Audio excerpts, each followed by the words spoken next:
Hello, how have you been? Welcome to today's edition of Evolve Rwanda. It is always such a great pleasure to have your company, and thank you so much for stopping by. I hope you have subscribed.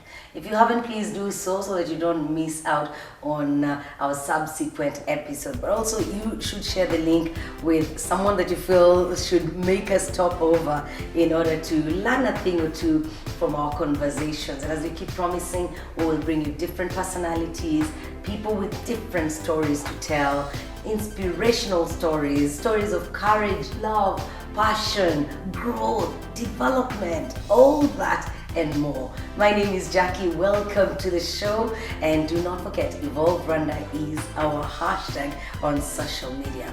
Today I have the privilege of hosting a very good friend of mine. I do not know how to describe her. She's a bookseller, she's an author, a publisher, and an upcoming musician.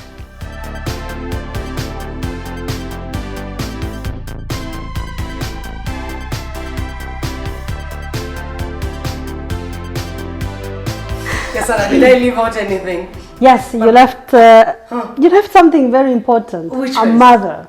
A mother. Yes. Oh yes, that's very important. Yes, a mother of 5 beautiful kids. Uh-huh. Yes, boys I and love that. girls. How are they doing? They're all doing fine. I love the way you say 5 beautiful kids. They're not Yes. just kids, they are No, beautiful. beautiful. Beautiful like their mom. Yes. You know? Or no, beautiful like more beautiful. Even more beautiful Yes. than the mother. Yes. Oh, Even I more love beautiful. that. So in your own definition, mother would be number 1. Yes. And then what would be the second thing? And that then defines I would say that I'm a person that loves to see other people grow. you? Good. Because publishing, bookselling, authorship, it all comes into wanting to make a difference. Yes. And wanting to make people's lives change. Yeah. So I think, change maker. Okay. Change maker. Yeah. Yes. A mother, a change maker. Yes. Change maker is good. Yeah. So I think Now that you see, author, publisher, bookseller, everything comes all that in comes there in because and it's a way of wanting to make people to do, beyond their capabilities, to go beyond. Reading Yes. stretches your brain, and so it's wanting to have a better version of another person. Yeah. And I would think love that's to it. know when you got that desire to help people grow. Well, I think from childhood, I grew up in a family that was a family of mixed religions. So I grew up as a religious girl, from Adventists to Catholics to Protestants to Muslims, and all of them were basically social people. Because I think most of the things that religion introduces to us is being social, loving people, being in the community of different people, and loving people. So I think from childhood I have always wanted to make a difference.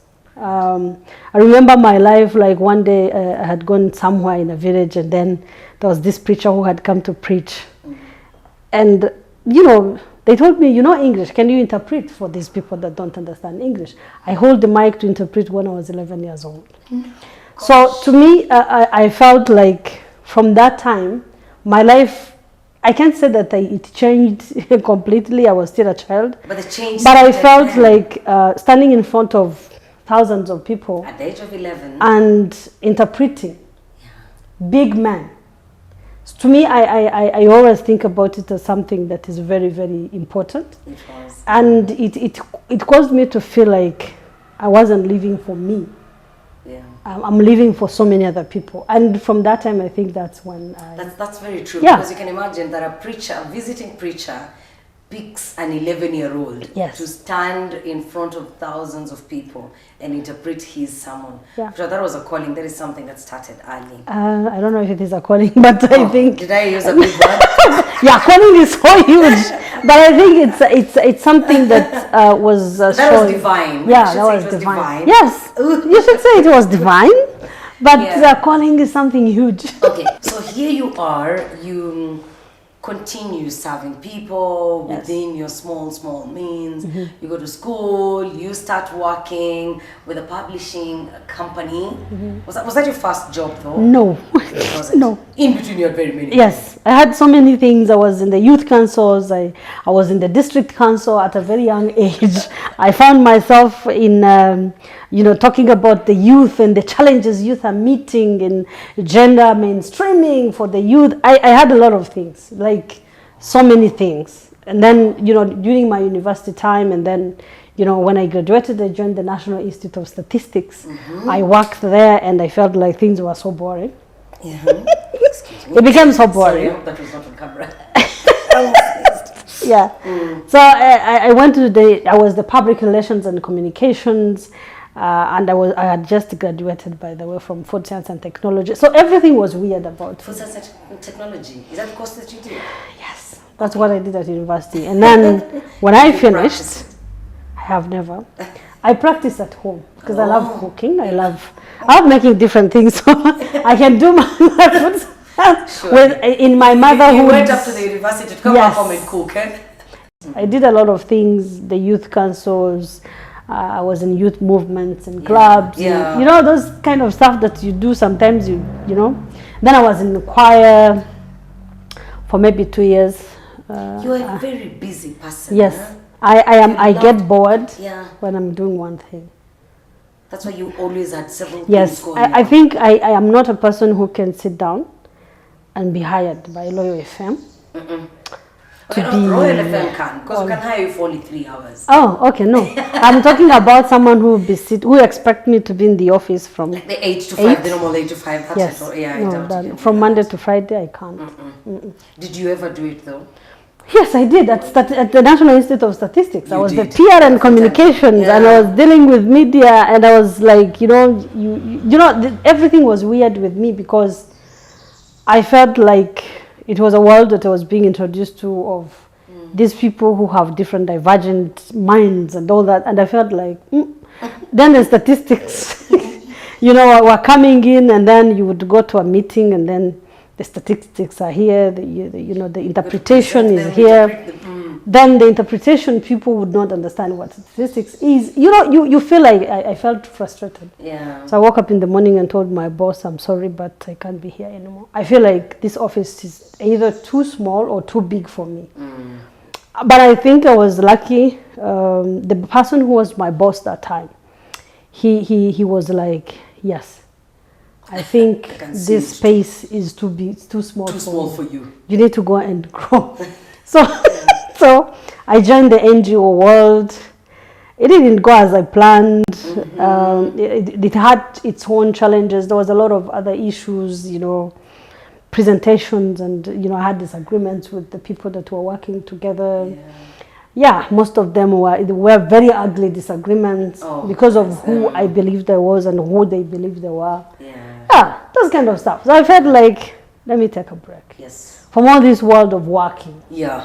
So I cut off everything. And went home and slept? Went home, slept.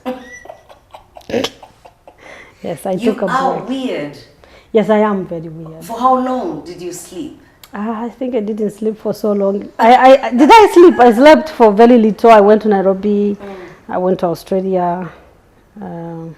I came back. I'm sure the break helped. Yes, it did. It did. Yeah. So when I came back, I was sleeping in my house thinking like, okay, do I apply for another job?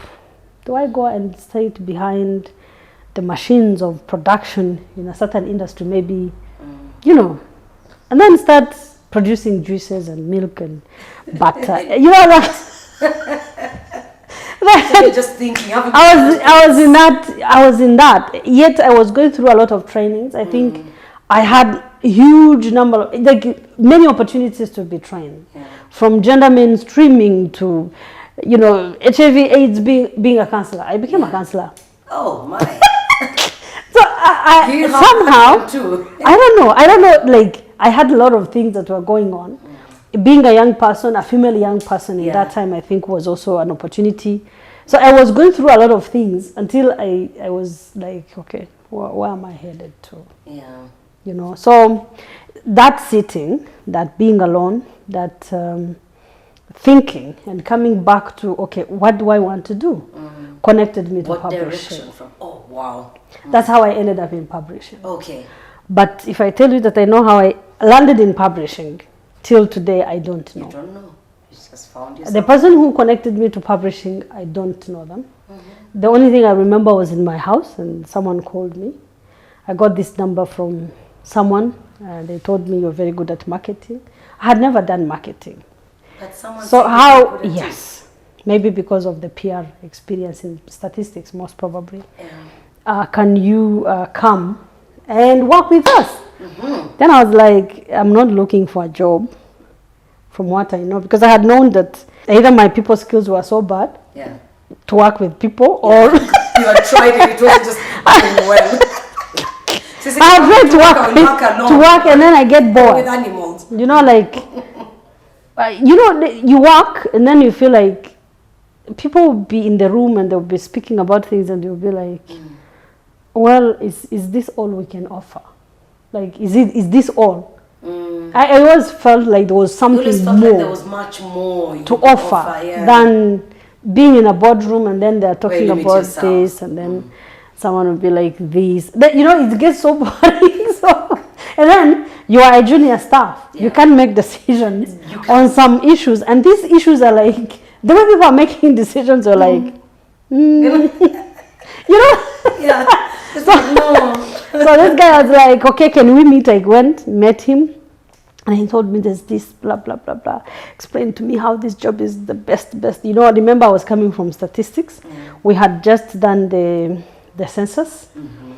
So basically I had the opportunity to see the visual picture of the whole country, the locations, you know, when they were mapping the country. So I was, Yeah, you were part of yes, that. I felt like, okay, I know the country, I know the demographics. Yeah. I know where the schools are. You know, I knew that it's just getting the map and Yeah, you could point out. yes. This is So Ruben's, if this this is country, Julia, if this district has many students, then means we have to make our focus On there. that district, yes.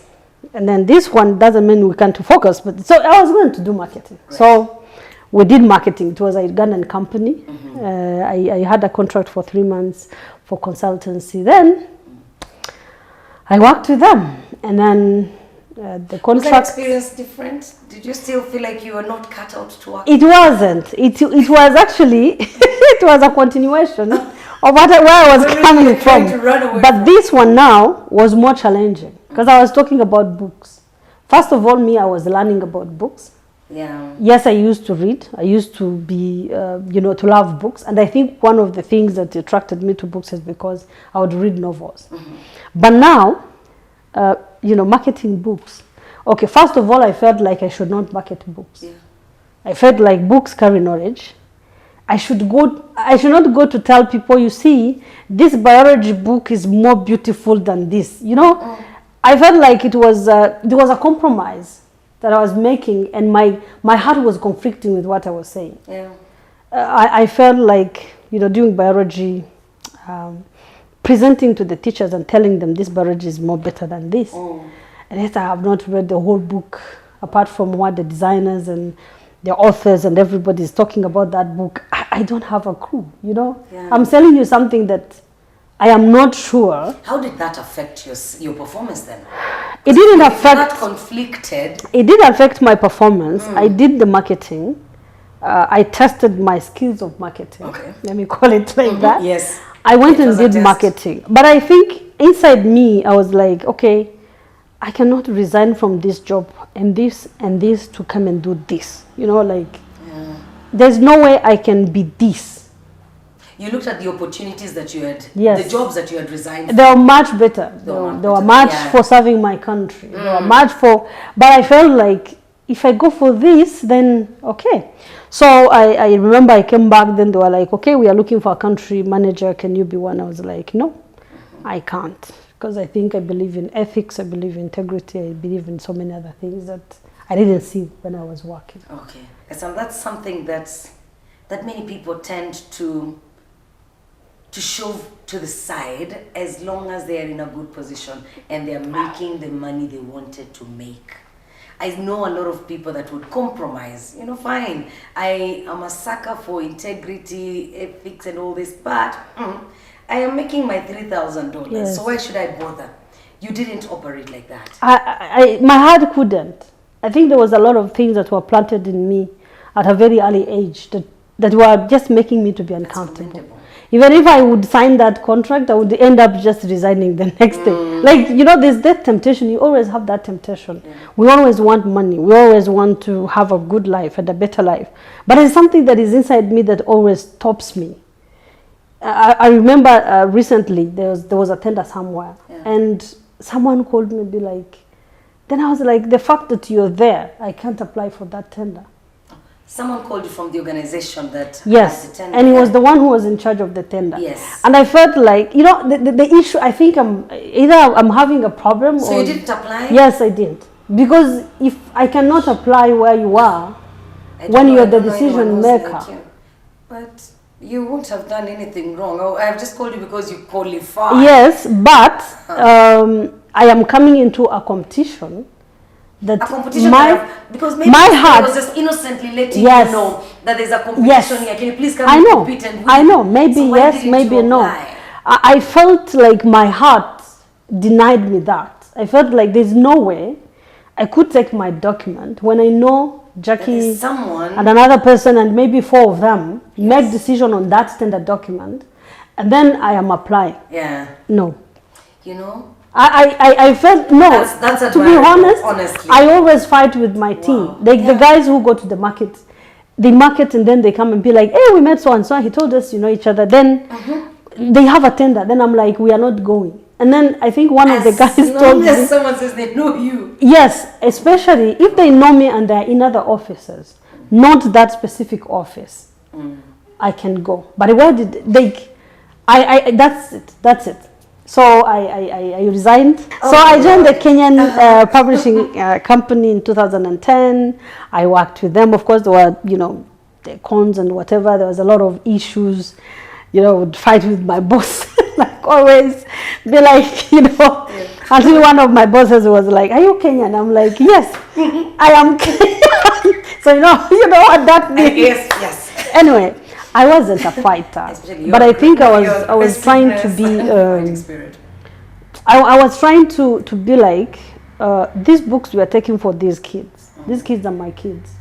Would I want to give this? And I think every one of the people that we worked with knows that when it came to the quality of the products we're giving, would rather do one book, but do it well. Good quality. Yes, do it well. And I'm sure you never fell short. You always ensured there was good. No, because I was here, so I'm the one to select the authors. I was the one to select the. So I was in charge. Good. Okay. So I worked there. Then somehow, somewhere, I felt like I needed to go for good money. Because the Kenyans were not paying me well. You know? They were paying me with a lot of goodwill. You wanted the money. So I felt like, okay, I have kids, I need to get more money, and this goodwill isn't taking money. Yeah. Then I said, okay, let me get a job, a good one. So I met these guys. They had come here to hire just hold on before. What is the longest time you have stayed in employment? I've stayed. Statistics, I stayed for 2 years. I'm sure that's the longest. Yeah. No, it's not. With the Kenyan company, I stayed for 4 years. Okay. But I think the reason I stayed for 4 years is I gave birth twice. So So you didn't want to start again? No. Like there's this sort of phase in your life. So let the job side remain at least constant. Oh gosh, I love that. I stayed because why you stayed that long. Yeah, that's why I stayed for that long. Yeah. But I also because I thought that they were making a difference. Okay, I that's think, good. Yes. You know, I asked that because you seem, you know, from your story, you seem like a very restless person. I started a bookshop without their authorization and it was a conflict of interest. I can't forget my boss coming and asking me. So you have started a bookshop. I'm like, yeah. Are you not selling books? I'm not. Let me stop. I am not short of my targets. So what is your problem? Yeah. So I have a bookshop, and when people come here, they are looking for so many books. And for us, we have one line. You know, like we have maybe P4, P5. We don't have nursery. So in the bookshop, you offer them everything. He must have thought you had run mad. no, he didn't. Because I think with you, eh? yes, I think we had a lot of discussions where I was like, don't expect me to be in office from 8 to 5. Yeah. Don't expect me to come to the office when I don't know what I'm coming to do. I would rather take my nap, sleep, and feed my babies. Why should I bother to go to the office when I have, like when I don't have anything I'm going to do? So I think they were familiar. They were the most patient. A long time yes. ago. Me working from home. Working from before the pandemic. Yes. Way before the pandemic. Me, I worked from home. Actually, yes. in 2000, now I got a temptation. I got a very good job. That time I was promoted to be the regional sales manager for Rwanda, Burundi, and Congo. Yes, by the Kenyan company. But this guy came with a good package. And a good position. But I also thought that I wanted to train. I had started to take interest in publishing. Okay. And I realized that maybe the Kenyan company was not training me the way, because I was hired for sales and marketing. Yeah. So there's no way I could have gone into publishing, into the production of books in details. Yeah. So this guy came and offered me an opportunity. We are going to develop books for Rwanda, and he wanted to be part of it. He wanted to be our project coordinator, the country coordinator for that project. So, yeah, it was a big company. Oxford University Press was the best. I can imagine. So I got... Was that the best employer? Yes, he was the best employer. And was your last employer? And was last employer. Yeah. But shortly after that, you went. But I think they were the best because of 3 things. One, they strengthened my ethics. Great. Oxford was the best place that I learned integrity, that I learned doing what you do, not because you're looking for money, but because you think you're solving a problem and you're solving a problem. And that to me was like music, melody to my heart, you know?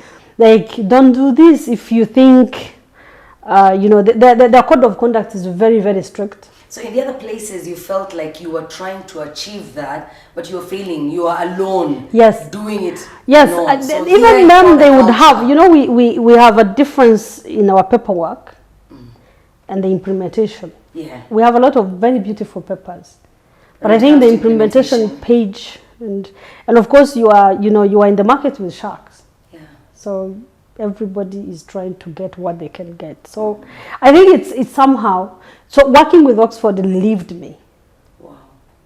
It relieved me of the burden of wanting to achieve by all means.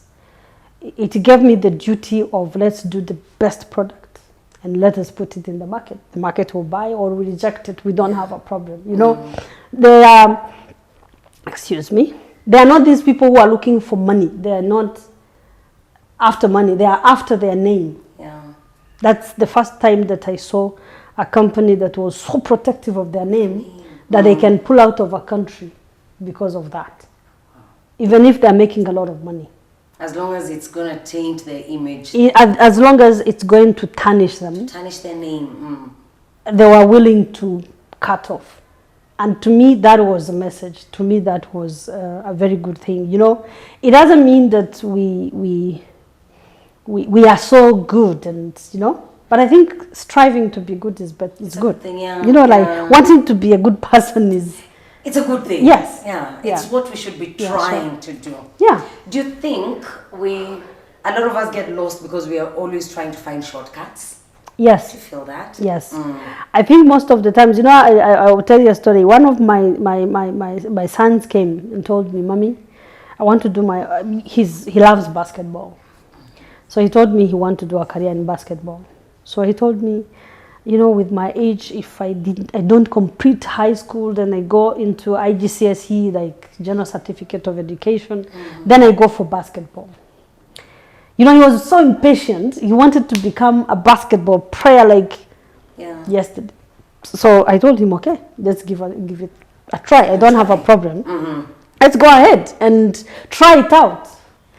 So he started to pray, started going to the stadium, training. So one day, I stumbled, I think, on, I don't remember the basketball player that I stumbled on, with a testimony of how he went to school, and then, you know, he got the opportunity now to go to the Academy of Basketball because he had, you know, gone through school. Yeah. So I shared it with him, and I was like, okay. So I was like, okay, now let's shift our goal from IGCSE to AS level. When you finish A level, then we will focus, you know, we have another goal. Yeah. So I was like, okay, so make me one promise, then I'll make you another promise. I was like, he wanted to drop mathematics, and I wanted him to do mathematics. You know, sometimes How was career it performing in guidance, mathematics? he was very good in math, but I think he felt it was boring for him. Oh. And he was doing geography. He was also doing, I think he was doing geography, math, and physics. And he wanted to drop math. So if you drop math out of geography and physics, it's okay. But again, it's not okay. So we had to strike a deal. We agreed this is this.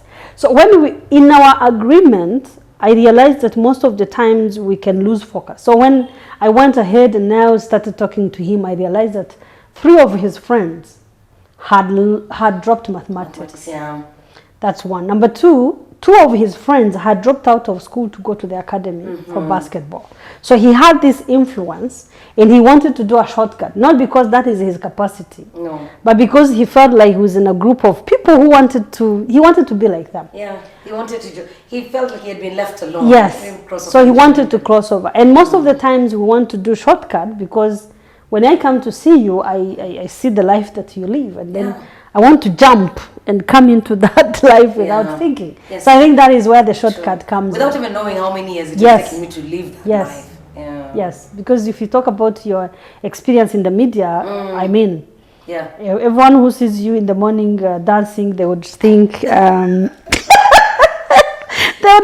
think we'll have an interview for that. You will interview me. They would think maybe you have done it like, you know, you just woke up and you feel like in the mood. Exactly. You know? So it takes training, it takes patience. I tell them it's something I've been doing since 2004.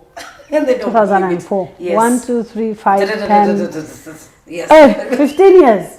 Oh my God. 15, 17. We live there. Wow. We'll do the interview some other time. I need to host you, You on will Evolve host me. TV. Yes, on Evolve TV. Sure, we'll have that conversation. Oh my, as you can see, Gasana Mutesi has an amazing story. Well, is she a good employee? I will leave that to you. One thing Jackie, for I sure. wanted that job.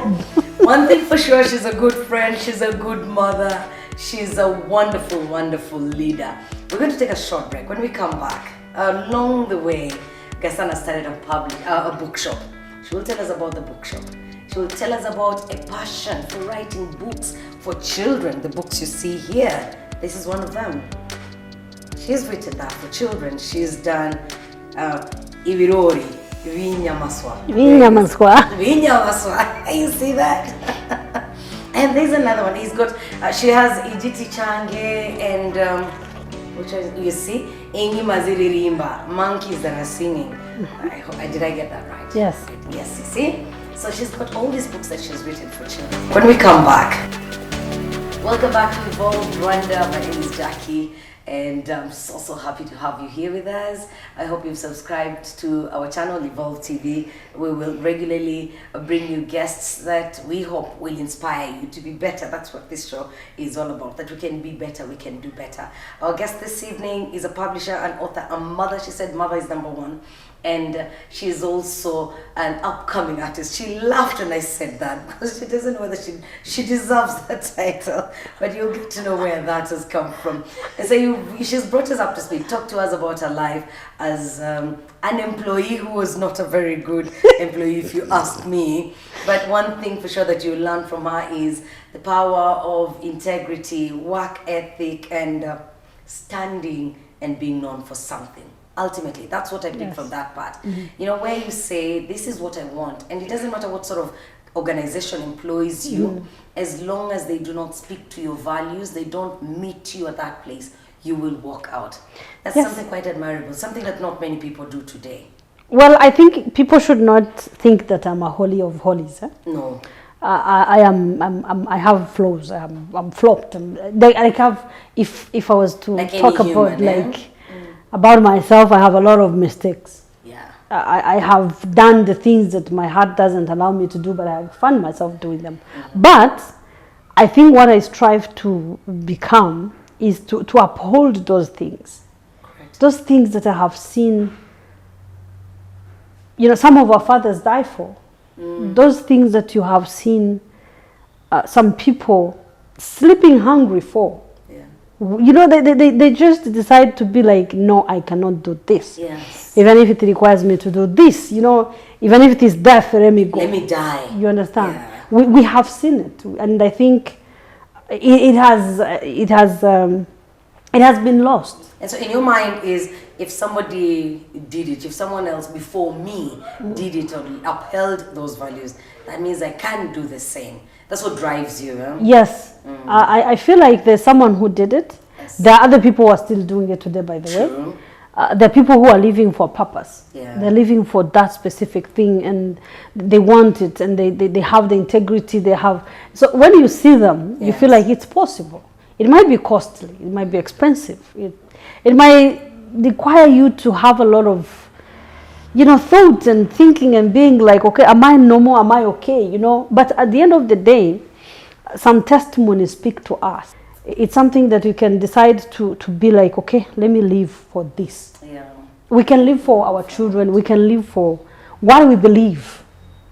And don't be compromised because of situations. Yes. Sometimes it's not easy, but and the temptations will always be there. of course, a lot of them, by the way. Them. Hey, very, very juicy, yummy. Juicy and yummy. Yeah. Talk to us about starting the bookshop. I told you I misbehaved with my boss. Started a bookshop without even informing him. But I think when he saw it, he was okay with it. There are people that were very good. Then I think at that time, the bookshop was, you just get publishers to give you different books. And stock those and sell. And stock and sell. Then I think somehow my bookshop took a shot when I joined Oxford. When I joined Oxford, I didn't sign a contract to be the employee, because I knew my employment, being an employee was not good. So I decided to tell them, okay, one, let us set goals. Let us have targets. I won't do this, but you won't also do this. So we had a win-win situation where their books, actually they decided to make me their representative here. Wow. So that all their books could come to a bookstore. Okay?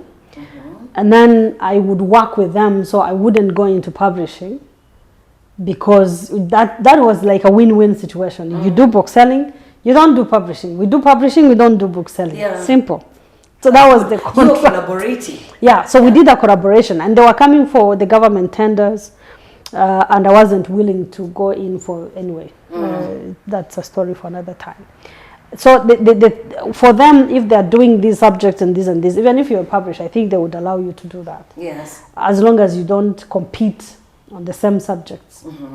So I think that is when my bookshop kind of, had a turnaround in terms of, stock, having a lot of books. Even today when you see them, we have a lot of books that are from Oxford.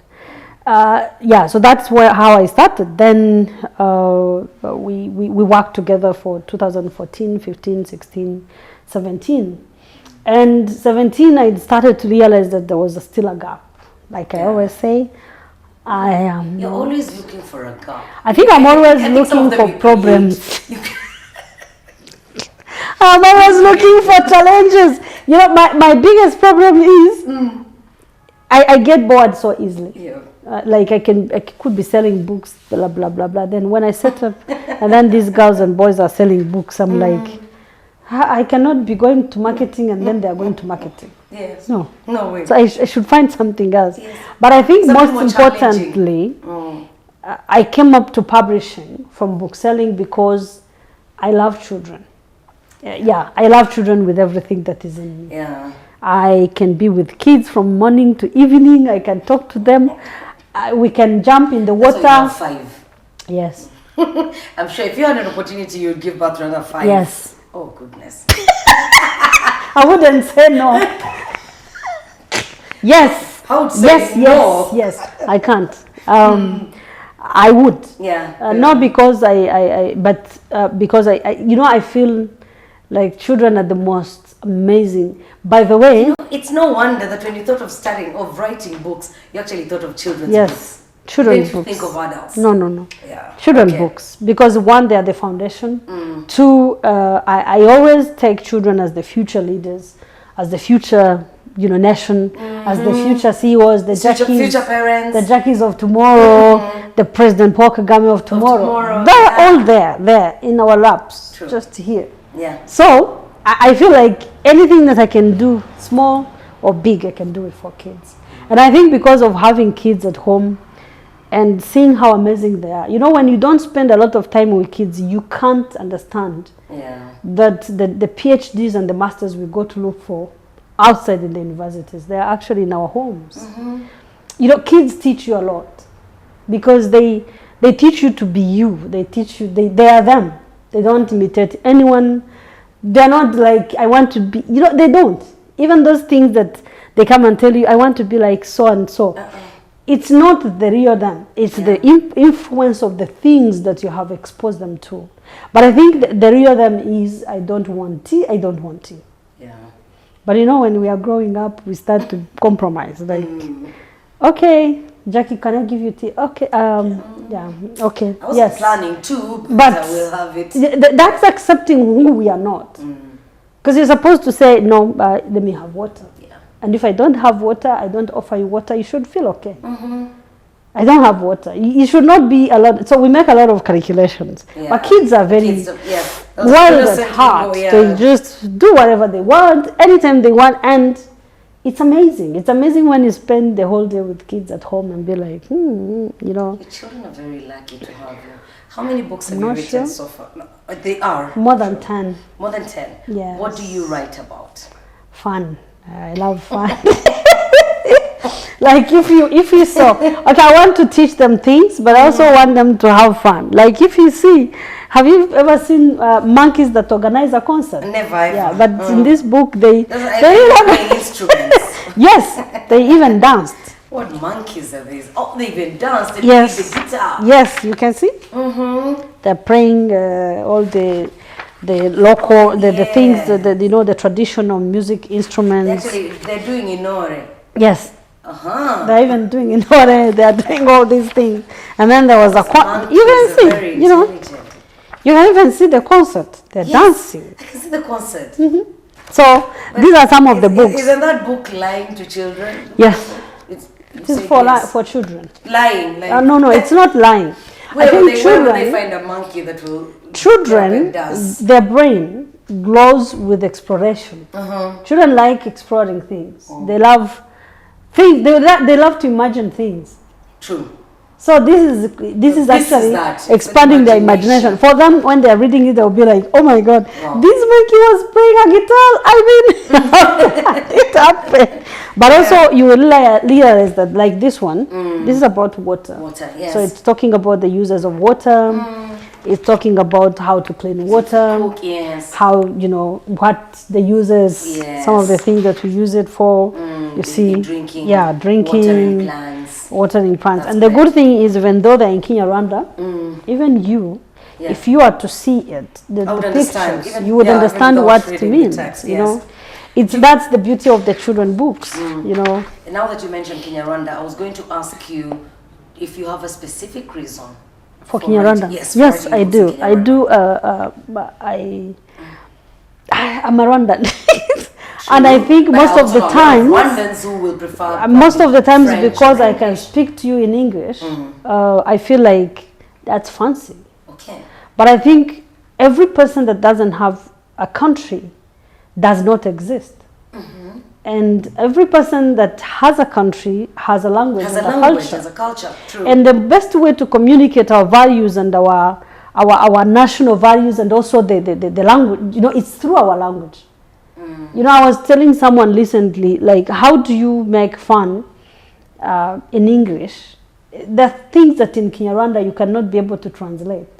They can only be sweet when they're in Kinyarwanda. They can only communicate, you know, when they're in Kinyarwanda. So the reason why I'm using a lot, we have French and English books. Yes. Because parents has pushed us that way. Because the parents who have money, yes, have pushed you there. They want to buy French and English. Yes. But I think I still stand on the issue of Kinyarwanda. It's vernacular. The language. Does it help a child yes. when they learn the mother tongue? Do they learn the other languages better? Easier. Oh, easier. Easier, okay. quickly. And when you start your child with French or English, basically when they be speaking Kinyarwanda, it won't be like any other person. But it's easy for them to start with Kinyarwanda and then grow up. Oh. And then you introduce them to other languages. That is what experts say. But even if we forget about that, as a mother, I always tell people I don't speak like an expert. Yes. I speak but like as a mother. Yeah. I wouldn't want to take my children to my grandparents or to their grandparents, and then they can't communicate. Yeah. And we have seen it in the past. We see it today. In fact, it happens now more than ever. I don't know, but I've seen it in the past where you go and then your grandmother is like, Muraho, then you're like, Mommy, what is trying to talk about? Like, you know, there's that thing. And also lack of identity.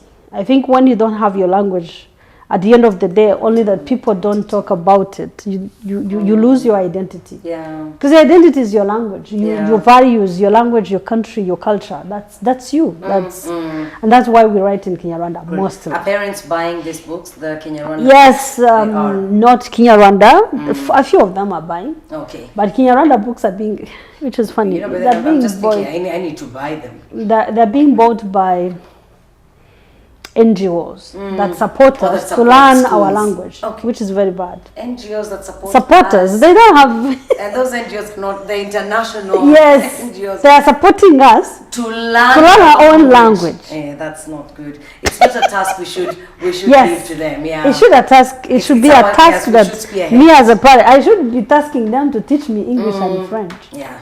Instead of like asking them to teach you. Yeah, but of course, some few parents do buy Kinyarwanda. Others think that buying Kinyarwanda is backwardness. Yeah.